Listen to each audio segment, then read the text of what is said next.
Good morning, everyone. Thank you, the team IMA, for offering this opportunity.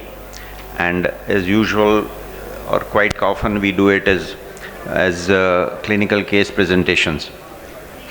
So we'll be discussing a few cases on abdominal pain. I mean, it's basically some very basic things, but however will help in routine day-to-day practice for all the physicians. I have this team already been introduced, and I'll be conducting the discussion. So taking on the first case, a 68-year-old lady having ischemic heart disease, diabetes, hypertension on medical management, with history of hysterectomy 20 years back, lap cholecystectomy 7 years back, and angioplasty done 5 years back on aspirin, single antiplatelet agent. The history goes back to 5 years with recurrent abdominal pain, epigastric and right upper quadrant, but usually subsides with some analgesics and PPI. But this time she presents with 3 days symptoms of abdominal pain, severe right upper quadrant, and almost a continuous pain with radiation to the scapular region, fever with rigors, jaundice, and on examination, such a patient who comes to you on the OPD day, on your routine OPD, you find that there is tachycardia, the BP is 100/60, there is sweating, and you see mild icterus. So, Dr. Mohit, what do you think? What is your impression on this basic clinical scenario? The patient is having abdominal pain with fever and jaundice. This is a Charcot triad, and mostly patient is having cholangitis. It's obstructive jaundice, seems to be from the history. True. So what would be your next investigation of choice? Basic CBC, LFT and sonography. So the counts were high, 15,000, LFT 3.5, mildly elevated transaminases, a normal prothrombin time, and a creat of 1.9, amylase lipase normal. And an ultrasound does show that it's a post-cholecystectomy, we had that history, but a bile duct of around 10 millimeters, which is a dilated CBD. Normally it would be only 4 or 5, and there are multiple stones in the bile duct, and dilated intrahepatic biliary radicals. Rest is normal. So, Dr. Mohit, what do you think now the diagnosis? I think what you suspected is right. The CBD stone with severe cholangitis, because patient is having the organ failure in the form of AKI, and so the diagnosis is severe cholangitis. Okay. So CBD with cholangitis and sepsis. So Dr. Wrinkle, now such a patient if is coming on your OPD basis, what do you think? Do you think you can treat this patient with antibiotics oral, or because she has just mild jaundice, counts are raised? What do you think? Sir, this is an elderly lady with severe cholangitis. This is an emergency for gastroenterologist. So the patient should get hospitalized immediately, as well as higher antibiotic upfront. The Tokyo guideline says the antibiotic should be given within an hour of presentation, and ERCP and CBD drainage should be done within 6 hours of presentation. Very true. So basically you have to decompress the system, otherwise the patient may deteriorate, and sometimes if it worsens over a period of time, you may develop multi-organ failure. Now just a small twist is, this patient was only on a single antiplatelet. But suppose this patient is been on a dual, PTCA done 6 months back, and she is on a dual antiplatelet. What would you do? Sir, even if patient is on dual antiplatelet, we can do just a stenting. We may avoid a long sphincterotomy and CBD clearance that can be done on later on, but we need minimum stenting and drainage of CBD. I think this video doesn't run from here because anyway, so basically the most important thing in such a case is the priority is to decompress the system. If you are able to remove the stones, it's fine. Otherwise, at least a stenting is done. This is I think I don't have a control here. So this is an ERCP. We are doing a biliary sphincterotomy. The stones appear to be quite large, so they may not come out of the minor sphincterotomy, and so we do sometimes what we call as a balloon sphincteroplasty. This is dilatation with a balloon which is used to dilate esophageal strictures. We do dilatation up to 12 or even 15 millimeters, and so all the stones can be removed. I think I won't go. So this patient is then cured of the disease, and usually we put a stent after that. So coming to the next case, 23 years old male, presented with a right flank pain and central abdominal pain, requiring analgesics for last 2 to 3 days. There is associated vomiting, anorexia, complaints of some burning micturition, and 1 episode of fever. There are no comorbidities, a young male. So, Dr. Mohit, such a patient comes to you on an OPD basis. What do you think? The UTI is very uncommon in young male, so this patient should be investigated. Okay. And so these are the reports. Counts is high, creatinine is high, urine does show 10 to 15 pus cells and RBCs, and LFT is normal. So what investigation would you ask for? A CT scan or a sonography? sonography. Okay. So usually we routinely ask for a sonography. So on sonography, it is quite obvious that there is right kidney hydronephrosis, hydroureter, and some perinephric collection. The rest all is normal. The left kidney is normal, the bladder is normal. Now the question, so Dr. Mohit, gastroenterologist, he refers the case, or if you have received this patient on your OPD basis, I would ask an opinion that whether you would manage conservatively, that is, see, nano stone che, ureter ma stone hase, so you manage conservatively, or whether you will refer to the urologist considering that this patient needs an intervention. I think our urologist friend Dr. Jignesh will help us. So whether you would manage conservatively or not. See, there are few criteria to whether to manage conservatively or whether to manage with further investigation and possible intervention. Suppose patient is stable, count is normal, creatinine is normal, stone is small, and there is no perinephric collection. We can easily manage conservatively with routine analgesic, antibiotic if at all needed, or antibiotic is not mandatory, but routine analgesic, liquids orally we can manage. Whenever you have a large stone bulk, more than 7-8 mm stone, elevated creatinine, elevated count, elevated CRP, presence of fever, this is a stone associated with complex UTI. So, and there is a perinephric collection, if I remember. Yes. Right? So these are the signs of problem. So these are the warning signs where one should be extra vigilant, he should be referred, he should be investigated, and if at all needed, if he is not settling down with oral analgesic and oral antibiotic, drainage procedure like degestenting or stone removal should be done. So you will consider stone removal or degestenting here? Here, okay. he is already had received some analgesic, some treatment as a from primary care physician. He is not improved. So this is a sign that he is going to worse. So we should be treating him as soon as possible.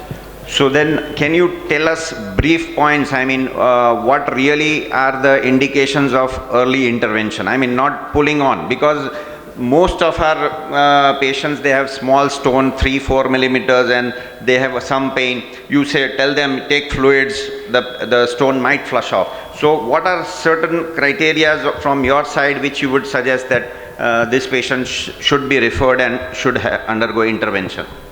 Mayank bhai, if you see a population, let's say 70-80%, more than 80% are small stone formers, and many are recurrent stone formers. They have a long history of making stone and passing stone. So majority of majority of the stone formers are small, they pass on its own. But if you have in a clinical practice, if you have a stone which is larger than 6-7 millimeter, you should be extra careful. In the same breath, I would like to say that even if a stone of 2-3 mm can complicate the things. So size is not the only criteria in managing conservative or managing interventionally. Even 10 mm stone can pass in a large guy who has a large ureteric diameter. A small guy whose height is short, whose weight is low, he won't pass even 4 mm stone. So you have to take an entire picture into your consideration. Renal function is also another important feature, where elevated renal function is a sign of complication and he should be treated by a specialist. UTI, presence of fever, is also one of the complicating feature. And symptom profile, like when he has already received a level 1 treatment, he is not benefited, he should be further investigated and treated by a specialist. Thank you, Dr. Jignesh. So, coming on to the next case, 58-year-old male, chronic smoker, occasional consumes alcohol, diabetic, recently detected around 3 months back, has abdominal pain for last 1 month. So mainly it's an epigastric dull aching pain which worsens with food, and there is no significant radiation of the pain. And then for last 10 days, he notices some jaundice which has been noticed by his relatives. There is incidental yellowness of eyes and yellowness of urine, some itching which is worse at night, and probably lost some weight of around 4 to 5 kgs over last 3 to 6 months. So Dr. Wrinkle, from this history, what do you think this patient might be? I mean, would you consider some hepatitis sort of thing, or what exactly do you think is happening with him, and how would you investigate? So the first thing, he is chronic smoker, 58, and recent onset diabetes. The hepatitis usually have prodrome, which is not here. So patient has abdominal pain and jaundice simultaneous onset. I'll suspect extrahepatic biliary obstruction, particularly CA head of pancreas, because patient has pain, he is smoker, he has recent onset diabetes mellitus. True. So, and these investigations really, I mean, it is coinciding what your clinical suspicion is. There is just mild elevation of transaminases and a significant elevation of alkaline phosphatase. So, what investigation would you next ask for, Dr. Mohit? Ultrasonography of the abdomen. And so this is the ultrasound, and there is a little problem. They found that there is a dilated CBD, gallbladder is distended, there is a stone in it, pancreas appears normal, but pancreatic duct is slightly prominent, and rest of the organs are normal. They could not visualize anything specifically on this ultrasonography. So then what do you do? I will go for CT scan to look for the pancreas, any SOL in the pancreas, because there is no CBD stone and the PD is dilated. So whether you go for a CT scan, or maybe is it MRCP sometimes, or MRI or MRCP, or a CT scan? I would go for first CT scan abdomen. Okay, fine. So this was the CT scan. So here they picked up a mass in the head of pancreas around 1 to 1.5 centimeters with dilated CBD and dilated pancreatic duct. No major vascular involvement, no lymph nodes, no liver lesions. So this was roughly the CT scan picture. So what next now? The issue is, there is a mass lesion in the head of pancreas.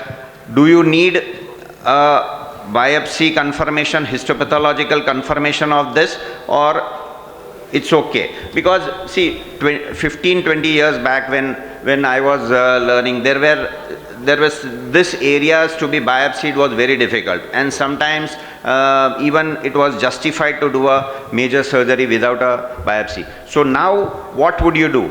Whether you how would you confirm, whether you would like to confirm or you would not like to confirm, and go ahead? We have a US guided biopsy.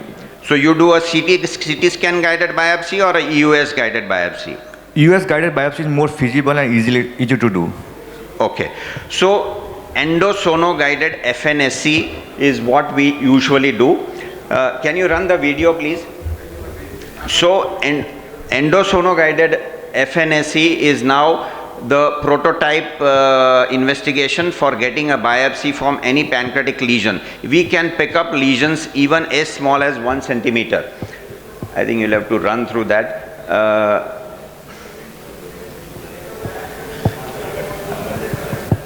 થોડું આગળ જવા દો. હજી 2 minutes પર 2 minutes. Go ahead still. So basically you pick up the lesion very easily on this, and I'm sorry, this is the lesion there. You can beautifully see this lesion on an endoscopic ultrasound, and the issue here is you can see the needle piercing. It is a real-time FNA. On CT scan, it's never a real-time. So this is probably the best way to get your FNSEs. I think I'll skip that. So yeah, this is the picture, and somehow this is also not. There is the needle you can see there, and this is the large mass lesion. Even at our institute, we have an accuracy pickup of around more than 90 to 95% for US guided FNSEs. So this turns out to be adenocarcinoma pancreas. So now our surgeon comes into picture. How will you treat Dr. Dhaval Mangukia? Whether you are good enough with this reports, or you would like to go for a PET scan, MR, CP, MRI, what would you do that?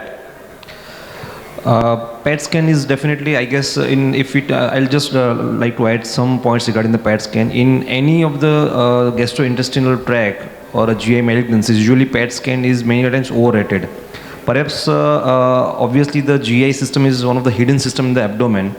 And in a country, most of the data, those who are coming in supporting the PET scan is from the Western countries. And if we see in India, we have so much common in tuberculosis that many a time this PET scan would pick up a false diagnosis of malignancy even in presence of tuberculosis. So if we see in this particular case, whenever there is a definite diagnosis, if a good CT scan without any evidence of any other lesion in the abdomen, we don't require any other investigation to get the conclusion and to manage in the line of treatment. So in this particular case, I will not go ahead with the PET scan. So maybe a PET scan is not required. The second question comes is, this patient has jaundice. The bilirubin was 7 and he had an obstructive jaundice. With this status, would you like to operate, or you would like your endoscopic colleague to put a stent, reduce the bilirubin and then operate? Again, very straightforward. This is the case for the surgery. Stent only whenever patient is having fever or infected system, otherwise straight away surgery. So they are very clear. Our GI surgeons, they never like us to put stents, especially into the malignant obstruction. And very truly, they usually with putting stents, they have problems during surgery. And I think only if the bilirubin is very high, sometimes they ask us to put the stents. Rather than high bilirubin, if patient is having infected system, even we have operated till the patient might be having the level of 20, 24, 25. So even if this patient with the bilirubin level of 20, 24, I would still go ahead with the surgery if there is no fever.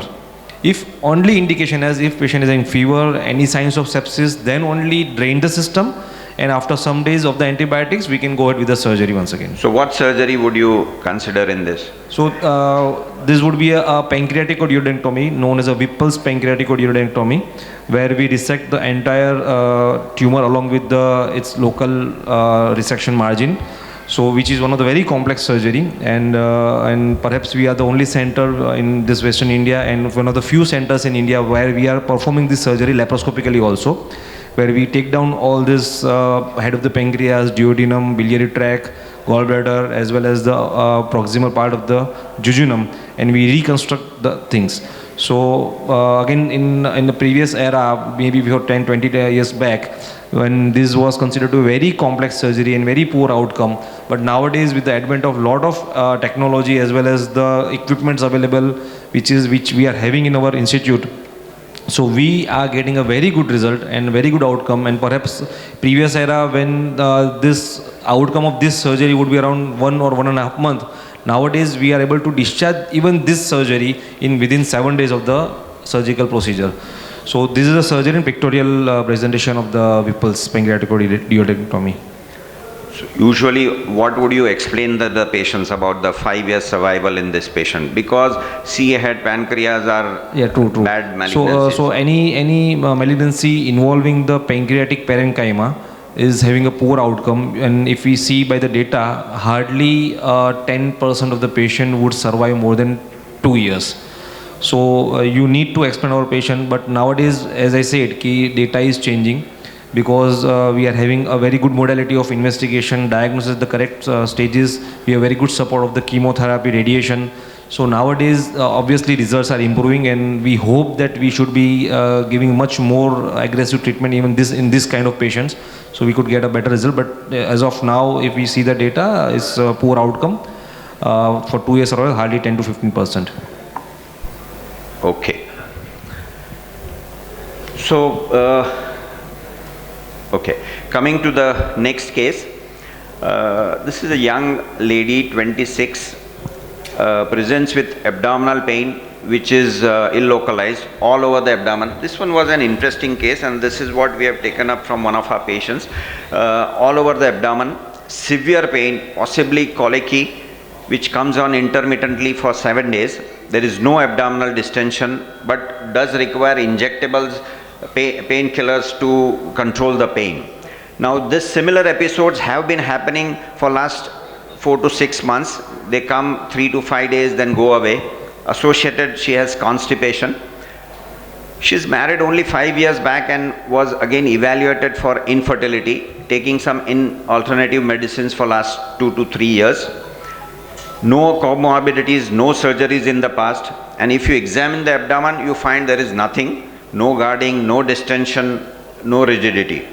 So, Dr. Mohit, what do you think? I mean, how stepwise would you investigate such a patient?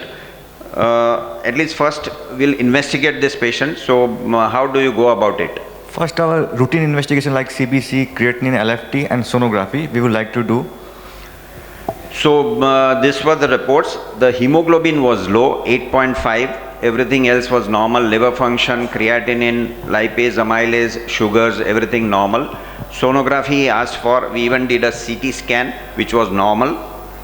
So, then subsequently, when nothing was found, endoscopic evaluation, upper and lower, both normal.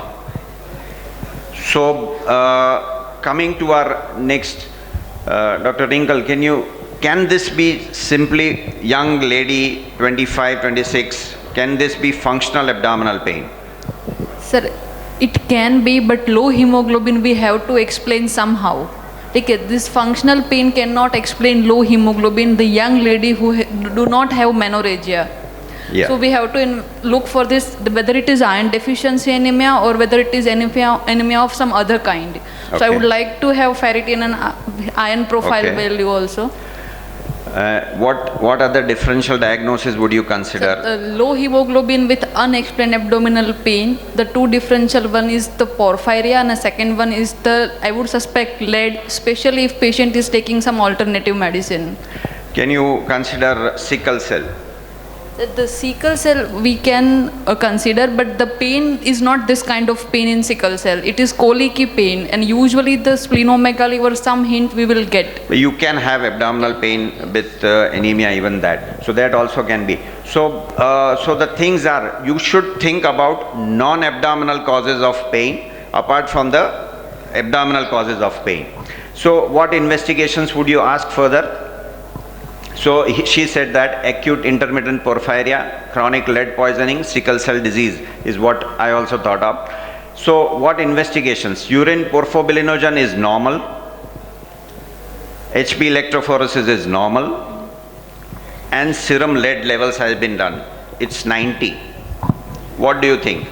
It is a case of lead poisoning, chronic lead poisoning. So it is very important. See, we see almost around 4 to 5 patients a year or maybe more. Patients typically taking alternative medicines for infertility, for diabetes mellitus, for some arthritis and chronic diseases, and you find they come with abdominal pain, anemia and constipation. These are three cardinal symptoms: constipation, anemia and abdominal pain, and you find the lead levels are high. So how would you treat these patients? Very important to keep this in mind, because otherwise they go on round. You don't find any organic problem in the abdomen, no strictures, no ulcers, anything. So how would you treat this patient then? So this is a Yeah, sorry. I just want to add one more thing. Especially with lead, one of the best takeaways is a good CBC report. Because basophilic stippling, Yes. which you will see, is also, you can virtually avoid a lead test. Now the lead test has become much cheaper. But then one big advantage is the coarse basophilic stippling that you see. Because, for example, she could also be a thalassemia patient. There you'll see fine granularity. But here you'll see coarse basophilic stippling, and that is one big tell sign. Very, very true, Prasant. And you need to just tell the pathologist to look for it, and they will usually find it. I fully agree with that. So how will you treat these patients then?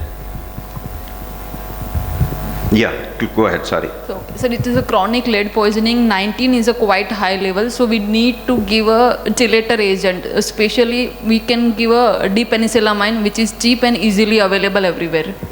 So how long will you have to give it? See, basically the problem with lead is they remain in the body for long, and so even if you diagnose it, the pain may continue for another 3 months or so, and that is why the recommendations are there that if they are about 85 or 90, the lead levels, you should start chelating agents like D-penicillamine, which increases the excretion of the lead from the body, and that probably helps. But gradually it will take a couple of months for the patient to settle down. You have to reassure the patients till then.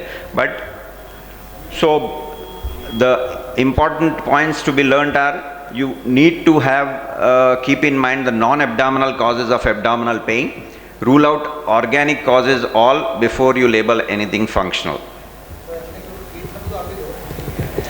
So, coming to the next case, 48 years old female presented with fever with chills for 3 days, vague abdominal pain, left and sometimes on the left lumbar region, body ache and weakness, nausea, vomiting and severe anorexia. She is a diabetic, hypertensive on treatment, and you see the patient on OPD, there is tachycardia, the BP is on the lower side, 90 by 60, and the sugars you check, it is more than 400, 430, and HbA1c is 9.9. So uncontrolled diabetes presenting with these symptoms. So Dr. Mohit, what do you think this could be? This a diabetic patient, something similar to the previous case we saw. Diabetic patient with counts of 19,000 with creatinine of 3.2. So maybe UTI is very common in diabetic patients. So any form of sepsis in the form of UTI. So investigations, again we look at ultrasound. Now Dr. Jignesh, can you highlight on this ultrasound report? There is a left mild to moderate hydronephrosis and hydroureter, enlarged kidney, perinephric frank, but no stones in. So the patient possibly doesn't have a stone. What is your impression now? Yeah.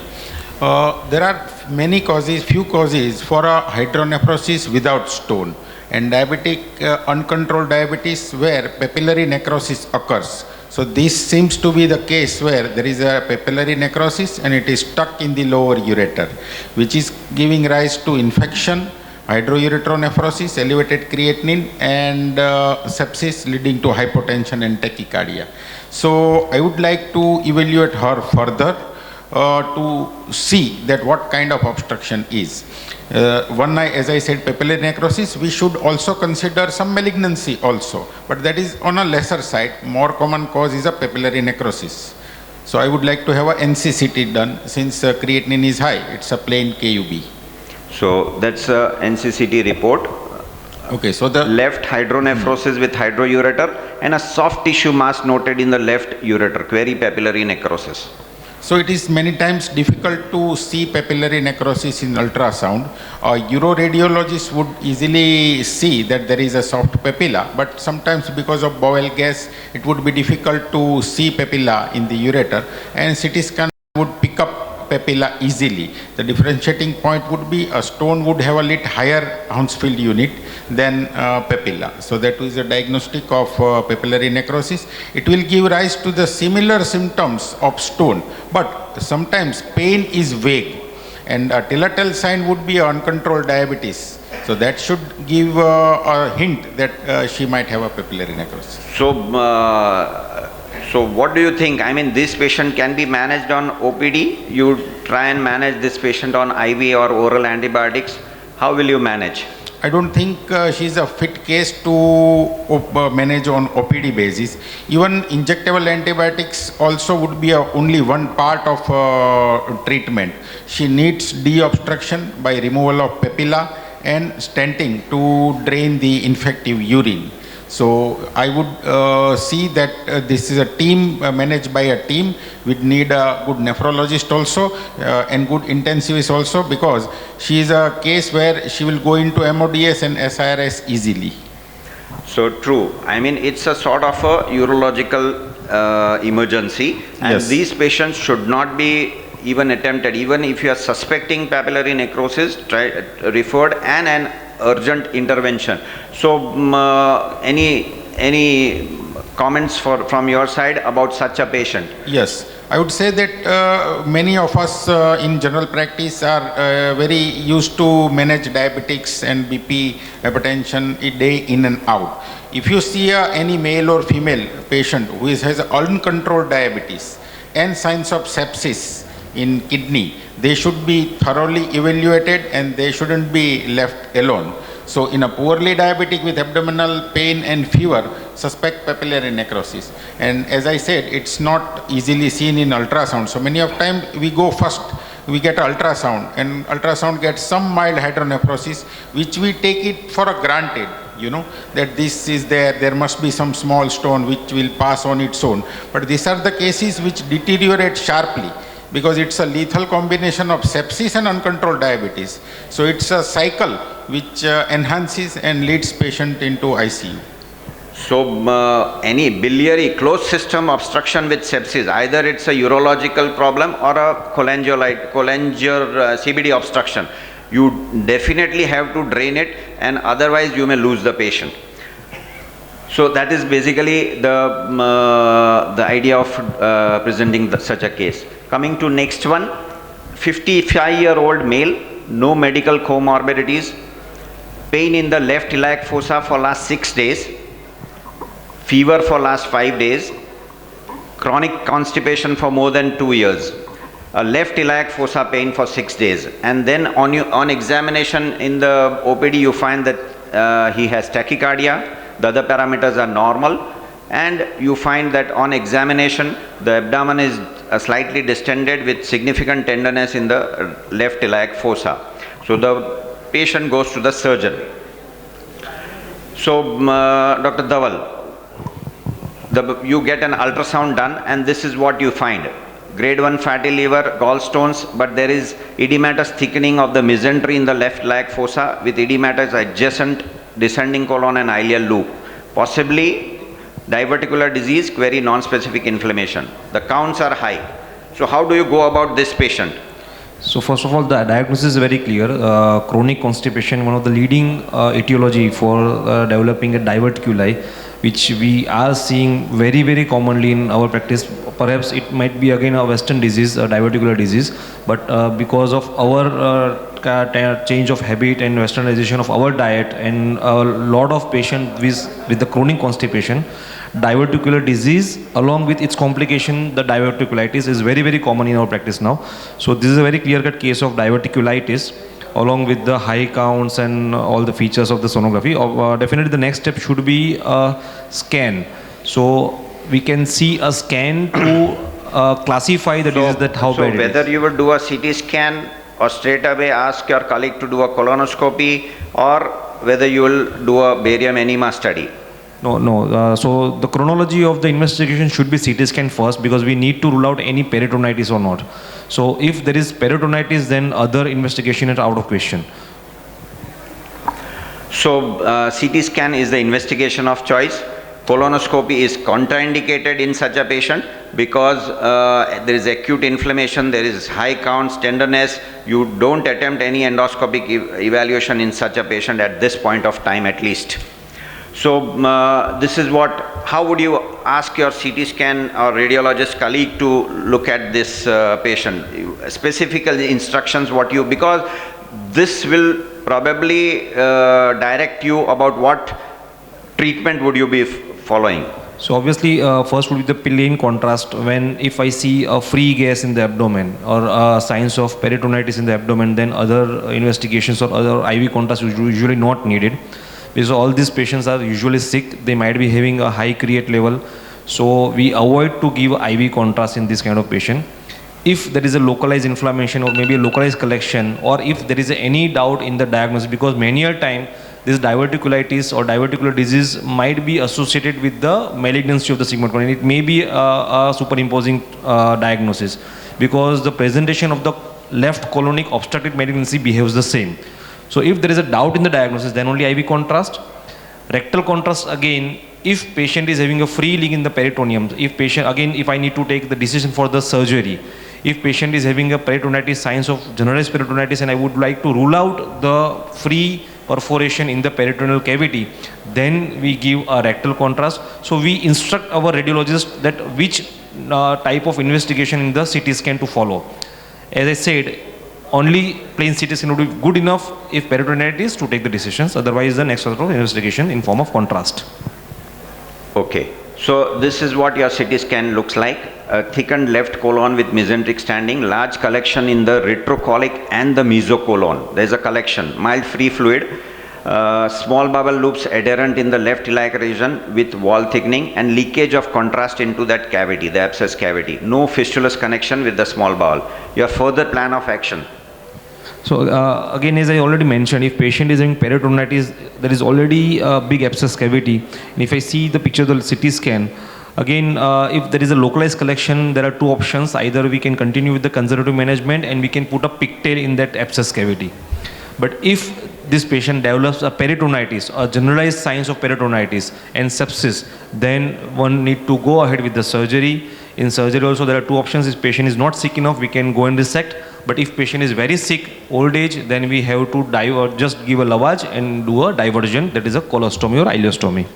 So yes, that's what. So the exploration was done. The patient was operated. There was pyoperitoneum around 50 cc. Sigmoid and descending up to splenic flexure was involved. Terminal ileum was densely adherent here with the sigmoid. And the pus cavity which was seen, more than 300 cc of pus. And multiple sigmoid perforated diverticulitis. So what surgery would you do? Just a brief. I mean, we don't go in the details. I think we are running out of time also. Yes. Sure. So either resection means just resect the segment and do anastomosis, which is not possible in this kind of cases. Hartmann, which is a procedure where we transect that particular segment, we leave the distal end within the abdomen and fix in the peritoneal cavity, and the proximal end we do a stoma. So that is called as a Hartmann procedure. And few of the cases when the patient is having a stable disease or stable condition, at that time we anastomose and proximally we divert the intestine as a stoma. So this is what it was done, diverting loop ileostomy and an anastomosis, and that is how this patient was managed. Subsequently, you close the ileostomy later on. Yeah, and the later stage we can close down, obviously. It is not a permanent stoma. Dr. Prashant, do I have time for one more case or? By his look, no. I guess we can take any questions of the audience in that 1 minute. Any questions regarding this or anything else? Our panel would be happy to share with you. Any questions from the audience? Some clinical or abdominal? Yeah. Yeah. Yes, sir.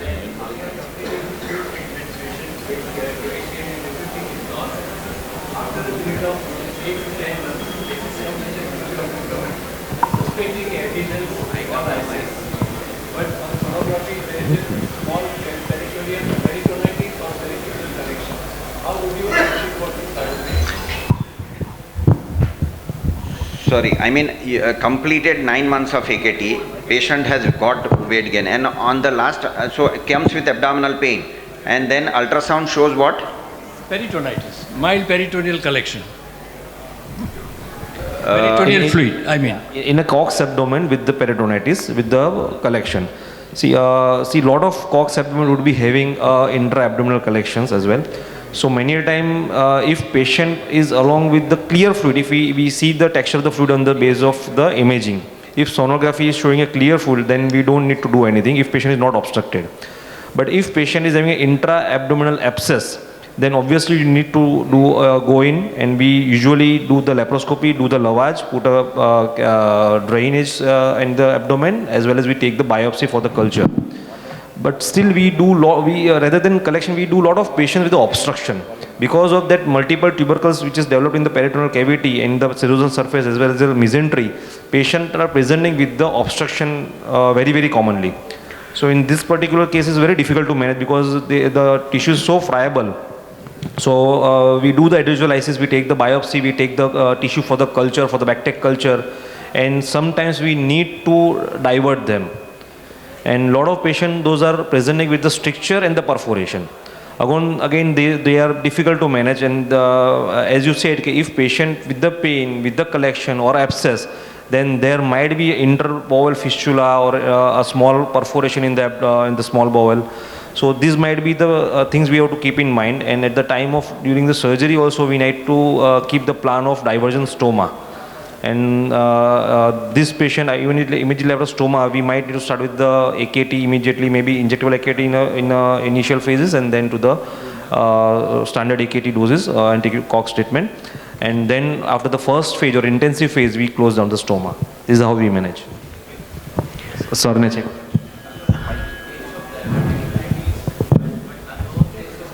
Diverticular. A known case of diverticulitis, what general advice do you give to the patient? So, anyone can like, Dr. Mohit, can you? In a case of diverticulitis, we should advise the patient avoid constipation, not to take any NSAIDs like Combiflam and all these things, and do not take Ecosprin. We also avoid Ecosprin in this kind of patient. Sir, actually with availability of both CT and MRI, which are the conditions where you prefer MRI rather than CT after USG obviously?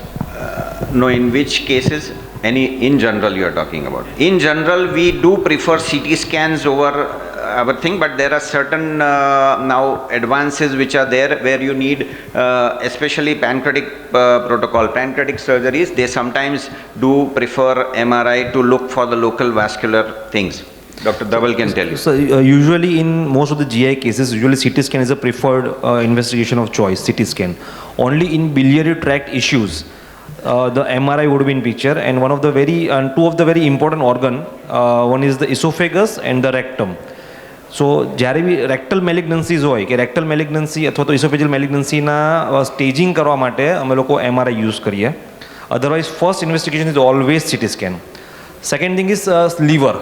લીવરમાં if CT scanમાં if we have doubt, most of the time now we don't do a liver biopsy whenever there is a liver very picture clear with the liver malignancies. પણ જ્યારે બી એમાં પણ કંઈ confusion હોય તો again we take additional support of investigation in form of MRI.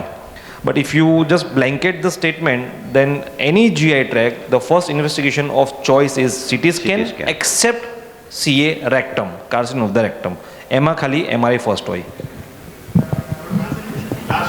One last question. See, tonsillitis was supposed to be bread and butter of ENT. What is the station? Tonsillitis was supposed to be bread and butter of ENT surgeon. What is the status of appendicitis nowadays? It was supposed to be a bread and butter for surgeon.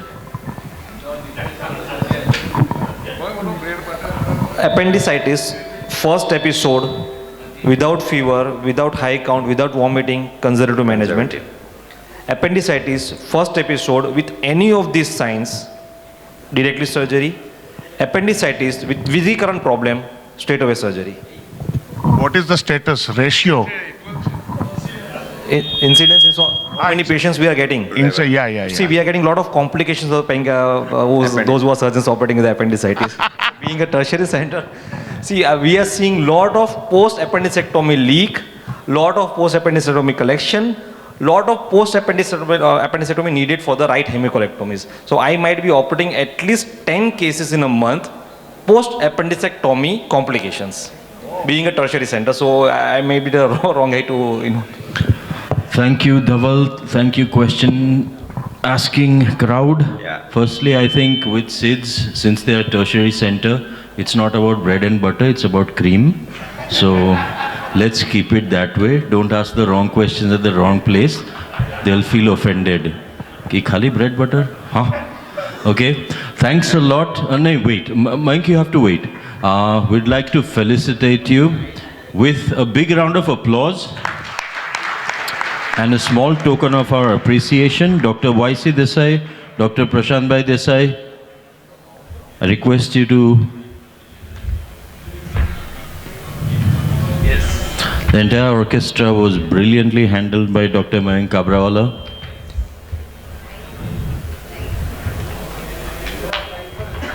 The cameraman is at 36 degrees from where YC is standing, so please look into his eyes.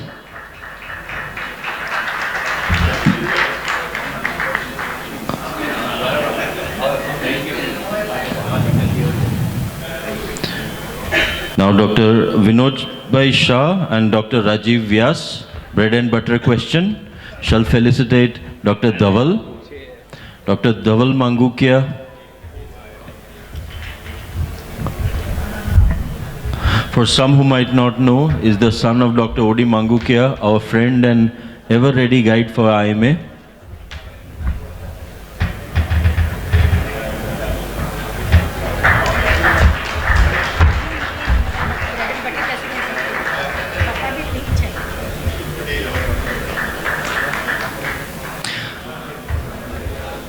Dhaval has perfectly captured from Modi that he knows where to find the camera.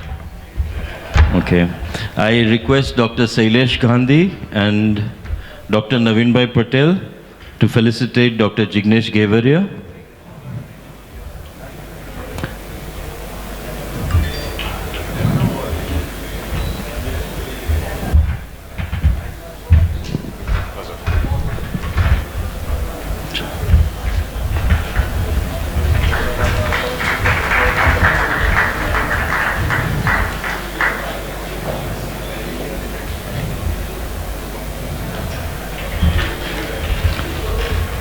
Dr. Rajni Patel and Dr. Ramesh Jain will do the honors for Dr. Mohit Sethia.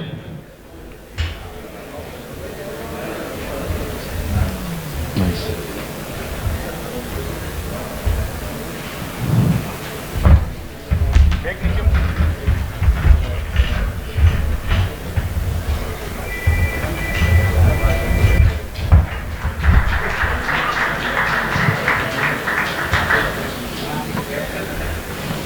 Dr. Diptiben Patel and Dr. Jagrutiben Desai shall do the honors for Dr. Wrinkle